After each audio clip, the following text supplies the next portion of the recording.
Shall we get going on Proverbs chapter 13, everybody? Please forgive my fur kids who are out there defending my home.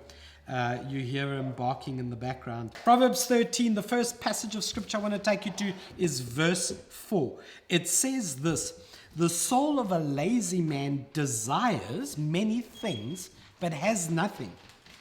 But the soul of the diligent man shall be made rich. Here's why I love the decision-making process on that. The first idea is that having desires, wishing for things, is not the characteristic of wisdom. You know, we've got a lot of people who've got a lot of wishes out there these days, fantasizing and dreaming about many things, hopes about many things, desires about many things, good desires, bad desires. But you know what this passage of scripture says? Having a desire and being lazy will leave you with nothing. But being diligent will give you wealth. There is a choice between desire and diligence. And I think that sometimes people are mismatched.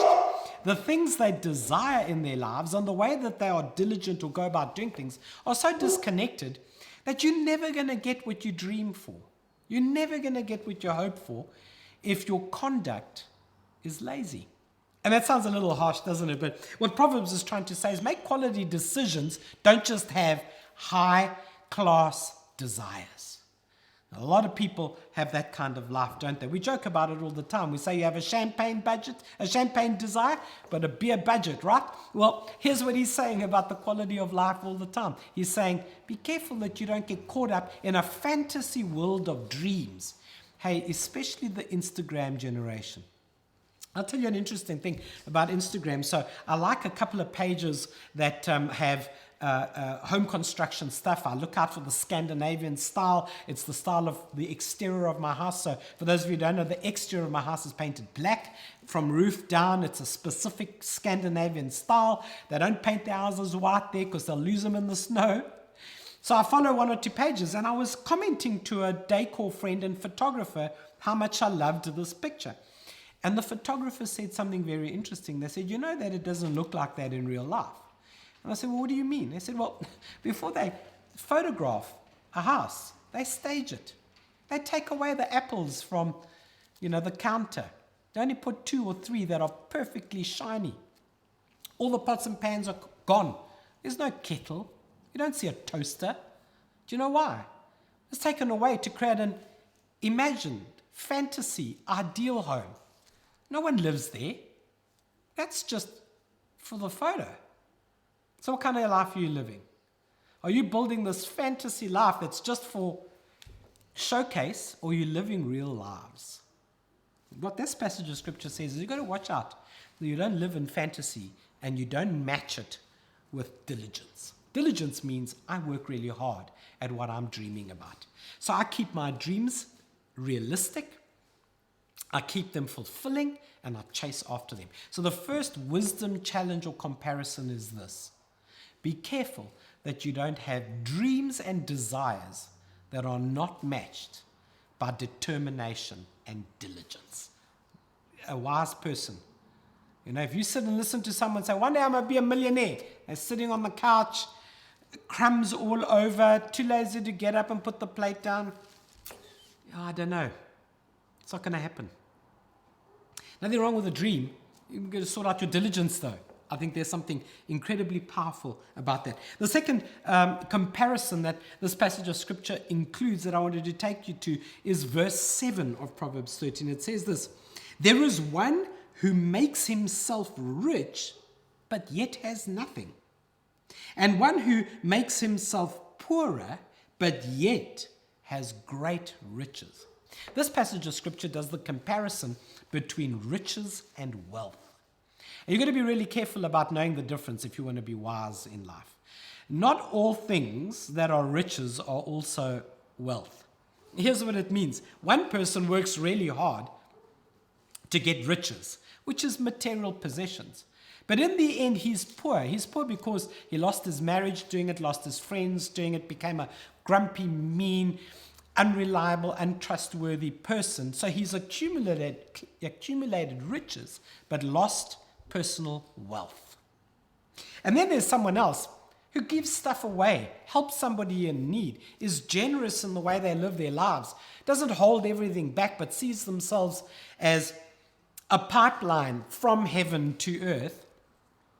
And they might, on the face of it, look like they've lost some things, but they're wealthy. They're wealthy because they've got people in their lives, and they're wealthy because they've got love and affection and resources that you can't buy with money.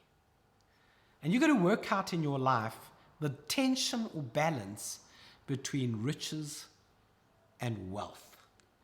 Be careful not to misjudge people. Some people might not have many riches, but they're very wealthy people.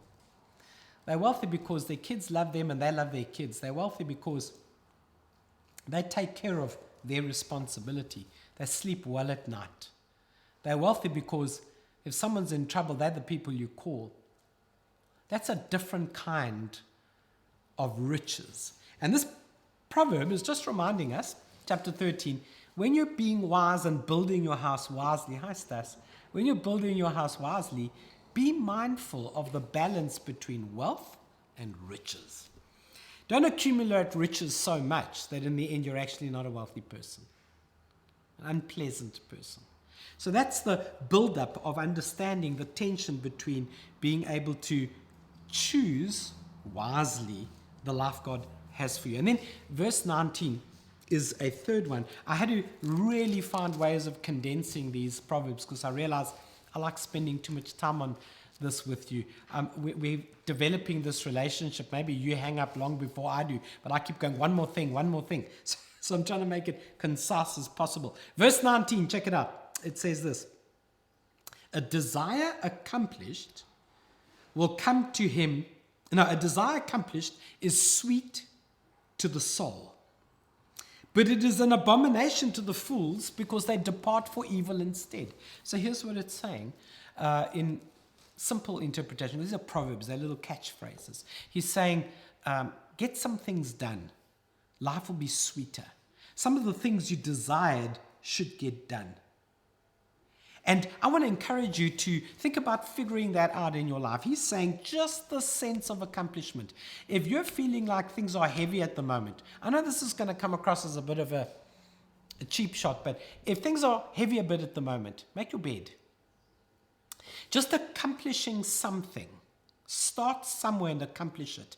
Be determined to it. Just finishing something you've started is going to be sweet to the soul. And I really think that a lot of people are bitter in their souls because they don't accomplish what they set out to do. Or they set out things that are just completely out of the stratosphere. Or their diligence doesn't match their desires. And what Proverbs is trying to remind us of is if you want to live a sweet life, there's nothing quite like seeing things being accomplished. A little to-do list that you can tick off one item at another, after another. You know, it's amazing that so many of these life coaching seminars out there, they're actually using biblical principles that were there all along and teaching them, just taking God's name out of it. But here's what God teaches us to do. He teaches us you want to live a sweet life and a rich life by which we measure wealth, not just in material riches. Then what you've got to do, you've got to think through a couple of comparative decisions. The first comparative decision you have to make is you've got to figure out what is your desire against your diligence. How much effort are you willing to put into to achieve a desire?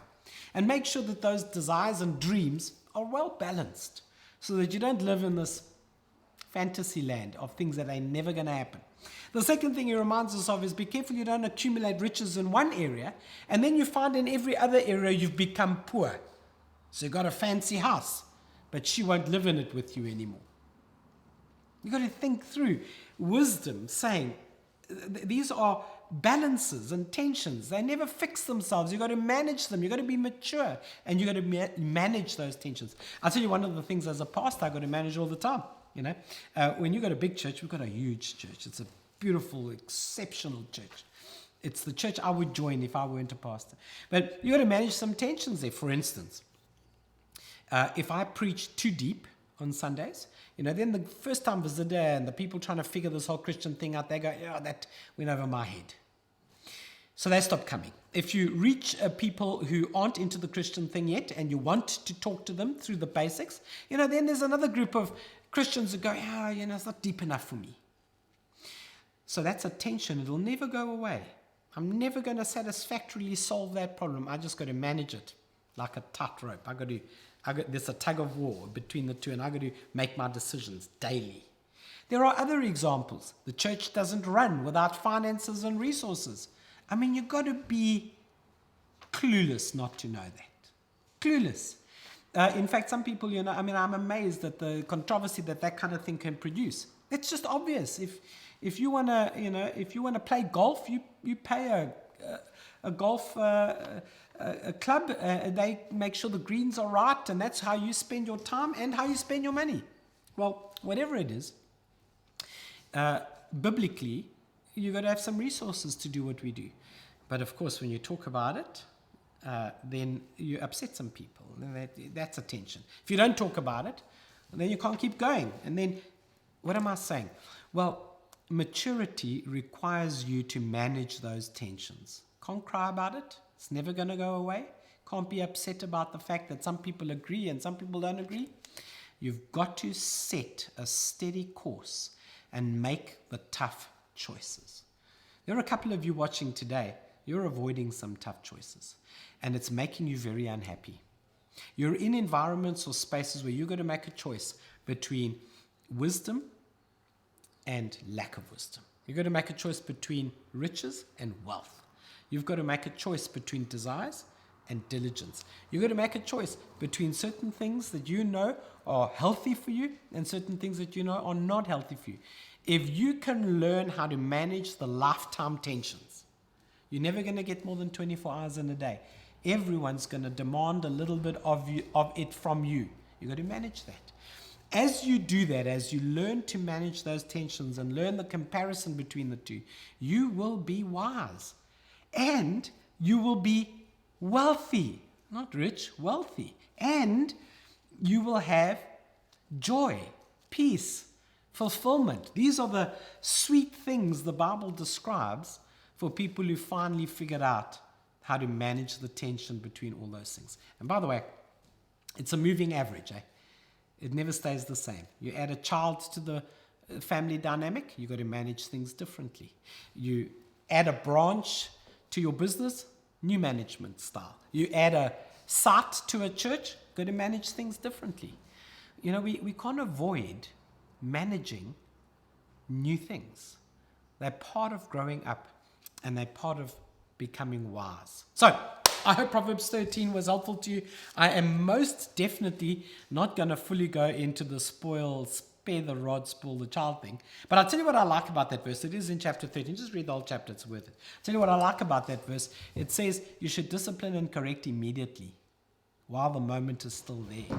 That's something worth remembering and learning from. Have a great day.